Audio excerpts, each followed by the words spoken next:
नमस्कार विद्यार्थी मित्रांनो, जनता विद्यालय ज्युनियर कॉलेज सातपूर नाशिक आपल्या दररोजच्या व्हिडिओ लेक्चरच्या प्लॅटफॉर्ममध्ये तुमचं आज पुन्हा एकदा स्वागत.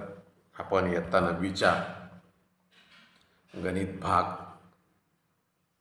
1च्या वास्तव संख्या या प्रकरणातील सराव संच 2.1 चा अभ्यास आज करणार आहोत. मागील भागामध्ये आपण काही परिमेय संख्यांच्या संदर्भामधील काही गुणधर्म आपण अभ्यासली. त्या अनुसरून आपल्याला परिमेय संख्याचं अखंड रूप आणि अखंड आवर्ती रूप, अनावर्ती रूप अशा प्रकारचे गुणधर्मांची आपण उजळणी मागच्या भागामध्ये केलेली आहे. आता पुढील भागामध्ये आपल्याला सराव संच 2.1 मागे जे गुणधर्म झालेले आहेत त्याचा उपयोग करून सोडून घ्यायचे आहे. चला तर प्रत्यक्ष आपण अभ्यासाला सुरू करूया. विद्यार्थी मित्रांनो, सराव संच 2.1 मधील पहिलं उदाहरण आहे. पुढील कोणत्याही परिमेय संख्येचं दशांश रूप खंडित असेल आणि कोणत्या परिमेय संख्येचं दशांश रूप अखंड आवर्ती असेल ते लिहा. पुढीलपैकी कोणत्या परिमेय संख्येचं दशांश रूप हे खंडित असेल आणि कोणत्या परिमेय संख्येचं दशांश रूप हे अखंड असेल हे लिहा. बघा मग विद्यार्थी मित्रांनो, कुठल्याही परिमेय संख्येचं दशांश रूप हे खंडित आणि अखंडित, आवर्त किंवा खंडित किंवा अखंडित असेल आणि मग त्याच्यानंतर ते आवर्त किंवा अनावर्त असेल तर हे कसं ओळखायचं आपण मागच्या भागामध्ये आपण बघितलं होतं. मी 2 गुणधर्म तुम्हाला सांगितले होते. जर दिलेल्या परिमेय संख्येच्या छेदस्थानी 2 ही मूळ संख्या किंवा 5 ही मूळ संख्या असेल किंवा 2 आणि 5 या मूळ संख्या येत असतील अवयवांमध्ये तर तिचं दशांश रूप हे खंडित स्वरूपातील असतं. आणि 2 आणि 5 व्यतिरिक्त जर दशांश छेदस्थानी मूळ अवयव असतील किंवा इतर कुठली तरी संख्या असेल तर तिचं अखंड आवर्ती अशा रूपाचं त्याचं दशांश रूप असतं. या गुणधर्माचा वापर करून आपण उदाहरण सोडवूया. पहिलं उदाहरण आहे 13/5. मग 13/5 या परिमेय संख्येच्या अंशस्थानी आहे 13 आणि छेदस्थानी आहे 5. मग छेदस्थानी 5 आहे तर ही मूळ संख्या आहे. छेदस्थानी 5 ही मूळ संख्या येते. 13/5 या संख्येच्या छेदात 5 हा मूळ अवयव आहे. म्हणजे 5 या संख्येच्या अवयव काय आहे 5 आणि 1 आणि त्याच्यात 5 हा मूळ अवयव येतो. म्हणून संख्येचे दशांश रूप हे कशा स्वरूपातील असेल, खंडित स्वरूपातील असेल. तुम्ही प्रत्यक्षपणे भाग देऊन पण हे उदाहरण पडताळून बघू शकतात. 5 दुने 10 आणि छेदस्थान त्याच्यानंतर बाकी उरते 3. दशांश चिन्ह दिल्यानंतर 0 घेतल्यानंतर 30 येतं. 5चा पाढा 6 पर्यंत म्हटला. 5 × 30 म्हणजे 2.5 आणि 5 या ठिकाणी बाकी 0 आली त्याच्यामुळे दशांश रूप खंडित झालं. म्हणजे 5 ही मूळ संख्या आहे छेदस्थानी, म्हणून या संख्येचं दशांश रूप काय झालेलं आहे खंडित. म्हणजे या संख्येचं दशांश रूप आहे खंडित स्वरूपाचं. आता दुसरं उदाहरण घेऊ. दुसऱ्या उदाहरणात आहे 2/11. बघा 2/11 या परिमेय संख्येच्या छेदस्थानी 11 ही संख्या आहे. मग 11 या संख्येचे अवयव 1 आणि 11. मग ते अवयव 2 आणि 5 या मूळ संख्यांच्या व्यतिरिक्त आहे. बरोबर. मी आधी गुणधर्म सांगितला होता तुम्हाला. 2/11च्या छेदातील संख्या मूळ अवयव 2 आणि 5 व्यतिरिक्त आहे. याचे मूळ अवयव पाडले ते मूळ अवयव काय येतात 2 आणि 5 व्यतिरिक्त येतात. जर मूळ अवयव 2 आणि 5 येत असतील तर ते त्या संख्येचं दशांश रूप कसं असतं खंडित स्वरूपाचं असतं. म्हणून या संख्येचं दशांश रूप कसं आहे अखंड आवर्ती स्वरूपाचं आहे. पुढच्या उदाहरणाकडे वळूया आपण. तिसरं उदाहरण आहे 29/16. आता 29/16चे अवयव पाडण्याचा प्रयत्न केला, छेदस्थानच्या संख्येचा अवयव पाडण्याचा प्रयत्न केला तर ते सर्व त्याच्यामध्ये 2 ही मूळ संख्या मूळ अवयव येतो. म्हणूनच आपल्या गुणधर्मानुसार या संख्येचं दशांश रूप कसं असणार आहे खंडित स्वरूपात. या संख्येच्या छेदात 2 हा मूळ अवयव आहे. छेदस्थानी 2 मूळ अवयव आला का समजायचं त्या संख्येचं दशांश रूप काय आहे? खंडित स्वरूपातील आहे, 2 किंवा 5. बरोबर, ठीक आहे. आता पुढे जाऊया. 17/125. मग आता 125 या संख्येच्या मूळ अवयव जर पाडण्याचा प्रयत्न केला किंवा अवयव पाडण्याचा प्रयत्न केला तर त्याच्यामध्ये 5 ही संख्या येते. 5 ही संख्या येते आणि 5 मूळ अवयव आहे. मग आधी आपल्या नियमानुसार 2 किंवा 5 पैकी किंवा दोन्ही मूळ अवयव त्या संख्येच्या अवयवांमध्ये येत असतील तर ती संख्येचं दशांश रूप हे कसं असतं? खंडित स्वरूपाचं असतं. अदरवाईज ते कसं असतं? अखंड आवर्ती असतं. म्हणूनच आपल्या नियमानुसार 17/125 या संख्येच्या छेदात 5 मूळ अवयव आहे, म्हणून या संख्येचं दशांश रूप काय आहे? खंडित आहे. आता या सराव संच 2.1 मधील प्रश्न क्रमांक 1 मध्ये अजून 2 उदाहरणं राहिलेली आहेत. ते उदाहरणं तुम्ही या गुणधर्माचा वापर करून सोडवण्याचा प्रयत्न करायचा आहे. लक्षात? ठीक आहे. आपण आता पुढच्या भागाकडे वळूया, पुढच्या उदाहरणाकडे वळूया. पुढचं उदाहरण आहे सराव संच 2.1 मधील पुढील संख्या दशांश रूपात लिहा. संख्या आहे 127/200. मग आता ही संख्या दशांश रूपात लिहायची. आधीच आपण बघितलं दशांश रूप खंडित आणि अखंडित कसं काढायचं, त्यासाठी गुणधर्म वापरला. त्यावेळेस काही प्रत्यक्ष भागाकार केला नाही, परंतु दशांश रूपात लिहित असताना आपल्याला अंशाचा छेदाच्या संख्येशी असलेला प्रत्यक्ष भागाकार घ्यावा लागतो. मग 127 ही संख्येला आपण 200ने भाग देणारा भाजक आहे 200. 127 भाज्य आहे. मग 127 नंतर आपण बाकी आपल्याला काढण्यासाठी किंवा भाग जात नसेल तर पुढे दशांश चिन्ह देऊन 0 वाढवून घ्यायचे आहेत आणि 200चा पाढा म्हणायला सुरुवात करायची आहे. मग 127 ही संख्या 200पेक्षा लहान आहे, म्हणून त्याला भाग जात नाही 200ने, म्हणून 0 पॉईंट दशांश चिन्ह घेऊन आपण त्याच्यावरती 127 हा गट घेतला आणि त्याच्यावरती 0 ठेवला, म्हणजे 1270 होतो. मग 200ने भाग देण्याचा प्रयत्न केला. बेसक 12 म्हणजे 200 सक 1200 होतात. मग आपण त्या 200 गुणिले 6 म्हणजे 6 ही संख्यावरती भागाकाराच्या स्वरूपात लिहिली आणि वजा 1200 केले, उत्तर आलं आपलं 700. पुढचा 0 घेतला 70. पुढचा 0 घेतला. आता 200ने भाग देण्याचा प्रयत्न केला आपण. तो 200 त्रिक किती आलं? 600.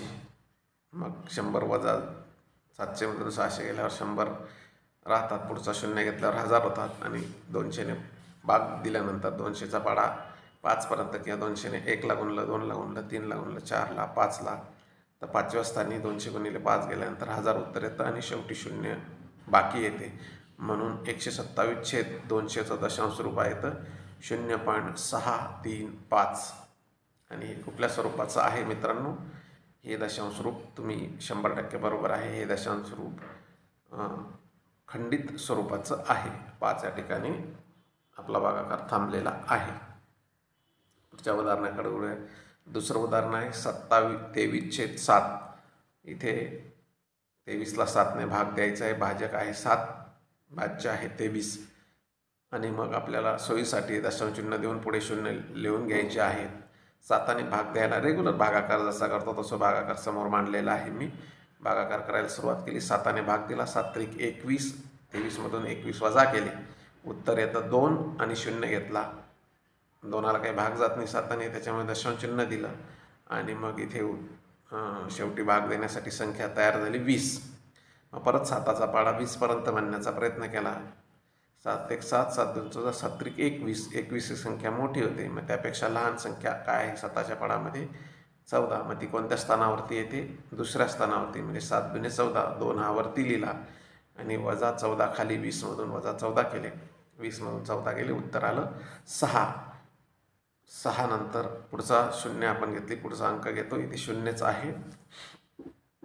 तर 7चा परत पाढा म्हणावा लागेल. विद्यार्थी मित्रांनो, एक गोष्ट इथे लक्षात येत असेल, गणित शिकत असताना मी नेहमी आग्रह धरतो की कमीत कमी तुम्हाला 10 पर्यंतचे पाढे पाठ असणं गरजेचं आहे. मग आता 7चा पाढा पुन्हा एकदा म्हणायला सुरुवात करायची. 7 1 7, 7 2 12. बरोबर आहे का? विद्यार्थ्यांचं लक्ष आहे किंवा नाही?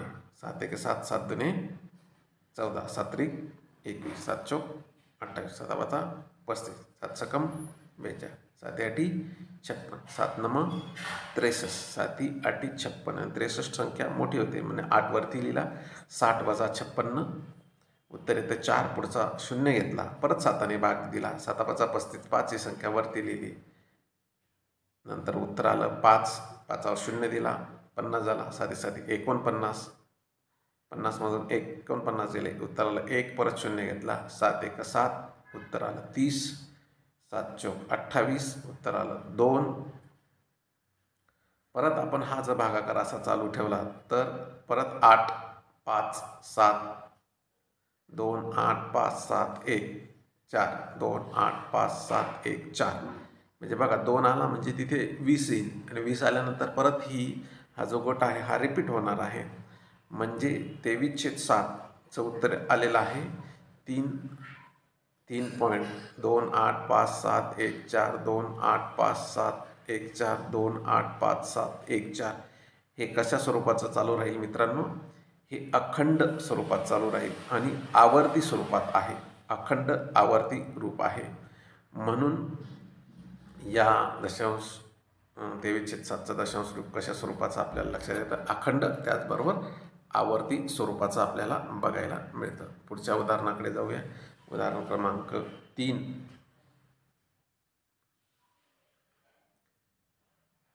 पुढील परिमेय संख्या p/q स्वरूपात लिहायची आहे.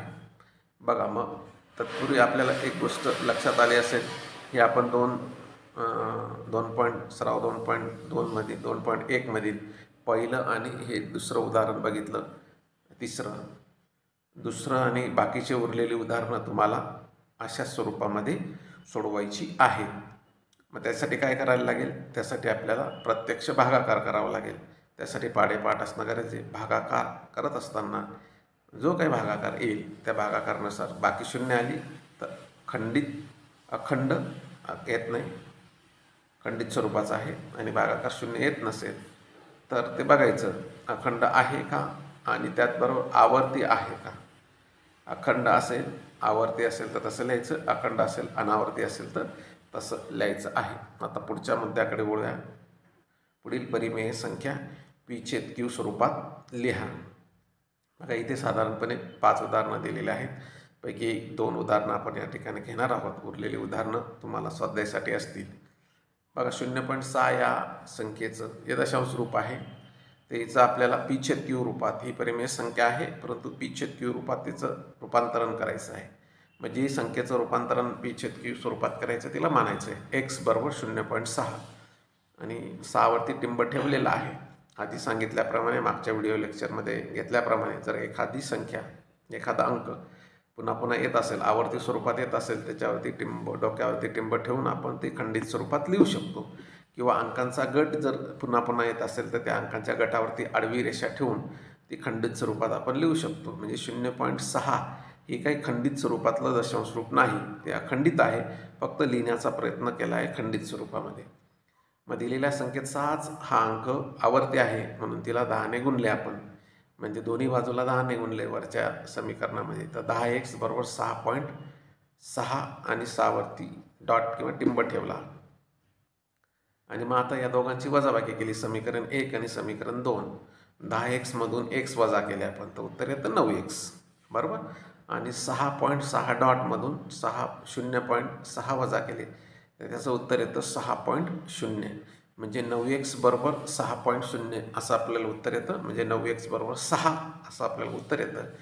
आता 9 इकडे xला गुणिला आहे, त्याचा लोप करायचा असेल तर दोन्ही बाजूला 9ने भाग द्यावा लागेल. मग 9चा लोप होईल डाव्या बाजूतून आणि उजव्या बाजूकडे 6/9 हे उत्तर येईल. म्हणून xचं उत्तर आले 2. त्याला नंतर सामायिक अवयवांचा लोप केला आपण. 6चे अवयव पाडले, 3 2 6 आणि 9चे अवयव पाडले, 3 3 9. 3 3 हा सामायिक अवयव आहे, त्याचा लोप होतो, उत्तर येतं 2/3. म्हणजे 0.6 वरती डॉट या संख्येचं p/q स्वरूपातील रूपांतरण काय आलेलं आहे? 2/3, बरोबर. अजून एक उदाहरण आपण बघूया. 0.37 आणि डोक्यावरती बार दिलेला आहे, म्हणजे या संख्यांचा गट हा पुन्हा पुन्हा येत आहे असं आपल्या लक्षात येतं. म्हणजे अखंड आहे आणि आवर्ती पण आहे. दिलेल्या संख्येत 3 आणि 7 हे 2 अंक आवर्ती आहेत म्हणून तिला 100 ने गुणले 2 आहेत. आधीच्या ह्याच्यात एकच अंक आवर्ती होता, इथे 2 अंक आहेत म्हणून 100 ने गुणायचं. एक्सला 100 ने गुणले 100x आणि 0.37ला 100 ने गुणल्यावर 37.37 बार अशा स्वरूपामध्ये आपल्याला उत्तर मिळतं. म्हणून आणि आता नेहमीच्या पद्धतीनुसार आपण वजाबाकी केली दोन्ही समीकरणाचं. 100मधून x वजा केले, 100x वजा x म्हणजे 37.37 बारमधून 0.37 वजा केले तर उत्तर येतं 37. म्हणजे 100x बरोबर 37 बरोबर. 100x वजा x बरोबर 37. मग 100x मधून x वजा केले तर उत्तर किती येतं? 99. इथं चुकून 9 झालेलं आहे, उत्तर येतं 99. आणि 99 त्या बाजूला गेल्यानंतर उत्तर काय येणार आहे? x बरोबर 37/99 म्हणजे 0.37 बारचं दशांश रूप काय आलेलं आहे? 37/99. आलं लक्षात? अशाच पद्धतीने तुम्हाला उर्वरित उदाहरणं सोडवायचे आहेत.